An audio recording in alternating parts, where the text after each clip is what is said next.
Dr. Andreone, thank you so much for joining us. Diabetes in your feet, exercising good judgment, title of our segment. What's the connection between diabetes and feet? Well, some of the first manifestations of diabetes can be noticed in your feet, usually in the form of tingling, numbness, maybe burning. These alone aren't indicative of someone having diabetes, but it should lead someone to want to be tested. What is it about diabetes that affects feet? What happens? The elevated blood sugars in the system actually are detrimental to the outer coatings of the nerves, and it actually removes the outer coating, thus exposing the nerve, and that's how the nerve starts to respond by abnormal sensations, numbness, tingling, burning, until the blood sugar levels have been high enough so long that they become totally asensate. And that means you just don't feel anything. Totally numb. Don't feel anything. Like you've sat down too long on a hard bleacher and your feet are totally numb, and Right. you can't feel where your feet are. Right. What are the more common problems you see in the feet of diabetic patients? Some of the most common problems I see in them are one of balance issues and weakness, as well as hammer toes, nail fungus, and calluses. And are there more serious complications that can occur? Much more, much more. In some cases, these calluses, which patients can't feel, will actually get so thick that they crack. And when they crack, they can form an ulceration underneath. And that ulceration, you and I would normally feel the callus and get off our feet because we have good feeling in our feet. But they never get that pain signal, so they keep walking until there's a hole there.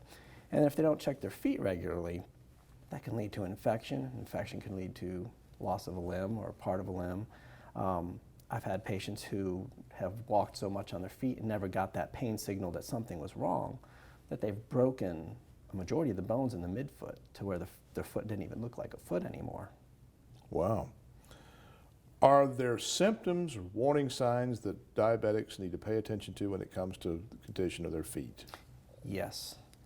I think they should be checking their feet daily, multiple times. If you don't have poor vision because of the diabetes or because of another problem, you should have somebody checking them for you. Any signs of irritation that you're going to have in the form of redness or blisters or maybe a scratch or a cut, because sometimes those will happen just in the act of walking around your house or getting in bed or out of bed, that you see these problems. And I always tell my patients to overreact to a small problem and call me and let me know, so this way we don't end up with a big problem.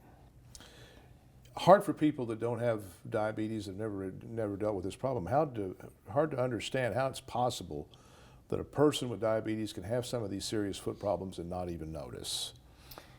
It's because of, once again, because of the neuropathy.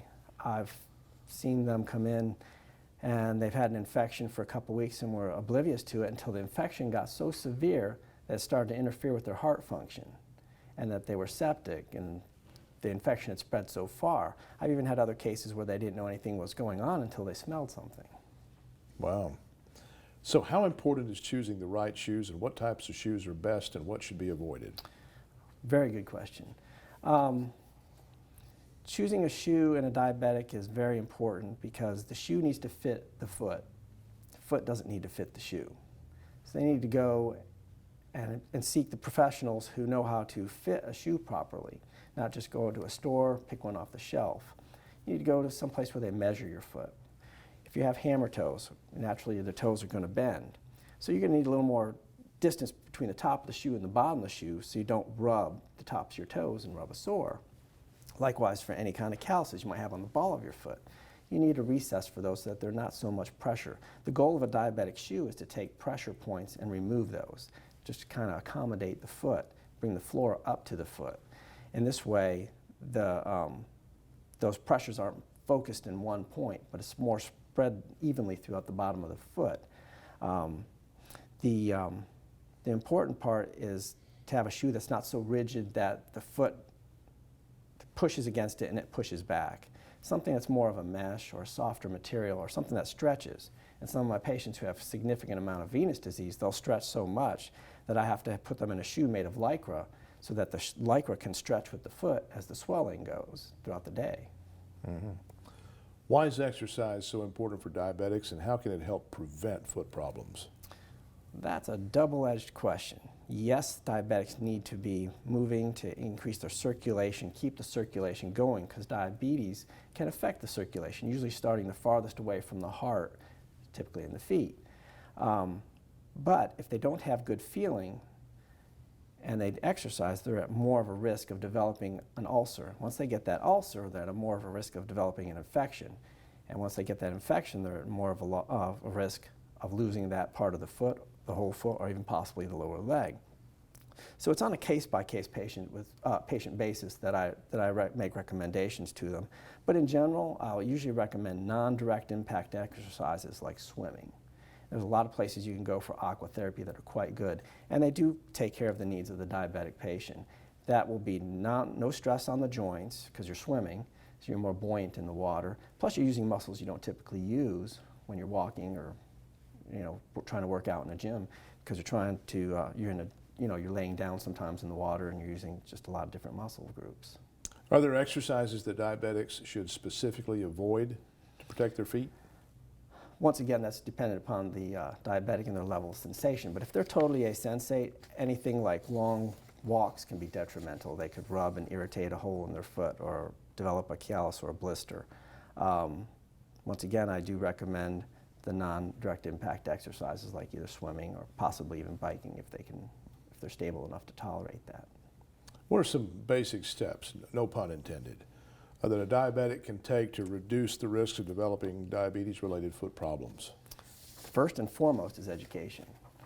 Educating yourself about what diabetes is, what the possible ramifications can be, also knowing your own body, knowing how your blood sugars are by testing them daily, seeing a foot doctor, figuring out what kind of foot you have and what is best for your foot, may it be a diabetic shoe or a custom insole for the shoe or something more than that.